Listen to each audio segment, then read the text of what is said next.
Assalamualaikum warahmatullahi wabarakatuh. Perkenalkan, nama saya Radin Siti Fatimah Zahra dari Prodi Manajemen Haji dan Umroh kelas 2C. Di sini saya akan mempresentasikan soal UAS mata kuliah Filsafat Dakwah. Yang terhormat Bapak dosen pengampu Dr. Haji Rahmanur Aziz MAG. Baik, untuk yang pertama, sebuah ilmu memiliki sumber. Sumber dari ilmu dakwah ini adalah Maha Ilmu Allah Subhanahu wa Ta'ala dan diilustrasikan sebagai akar dari pohon, lalu diwahyukan kepada Nabi dan Rasulnya. Kitab Taurat, Zabur, Injil, dan Al-Quran diilustrasikan sebagai batang dari pohon tersebut. Tak lupa juga sunnah Rasul yang menjadi ranting dan dedaunan sehingga terciptakan keindahan dan kesejukan. Dari akar, batang, ranting, dan daun ini menghasilkan beraneka ragam buah yang bermanfaat. Pepatah mengatakan, barang siapa yang menanam kebaikan berupa ucapan atau amalan, dia pasti menuai kemuliaan. Dan barang siapa yang menanam keburukan berupa ucapan atau amalan, maka dia akan menuai penyesalan. Selanjutnya, sumber pesan dakwah berasal dari dua sumber. Yang pertama yaitu Al-Quran, yang kedua yaitu Al-Hadis. Pada hakikatnya, pesan menurut bahasa adalah perintah, nasihat, amanat yang harus dilakukan atau disampaikan kepada orang lain. Sedangkan dakwah secara etimologi berarti mengajak, menyeru kepada nahi dan munkar. Hakikat pesan dakwah adalah Islam atau syariat sebagai kebenaran hakiki yang datang dari Allah melalui malaikat Jibril kepada para nabinya dan berakhir kepada Nabi Muhammad SAW. Lalu yang selanjutnya ada 3 sendi hikmah dalam dakwah. Yang pertama ada ilmu. Ilmu merupakan sendi terpenting dan juga menjadi prioritas yang paling utama, ialah berilmu kepada Allah sebagai Tuhan yang kita sembah, kemudian sebagai amal soleh untuk menjadi pengubur dosa.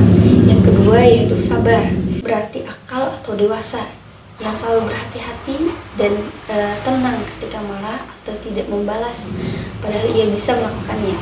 Sabar ini penting sebagai sendi dakwah bil hikmah, karena kesabaran yang tinggi bisa menghadapi berbagai persoalan dengan tertib, dan sesungguhnya Allah bersama orang-orang yang sabar.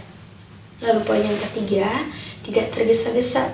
Sikap ini menjadi sendi yang sangat penting bagi dai dalam menyampaikan ilmu kepada mad'u.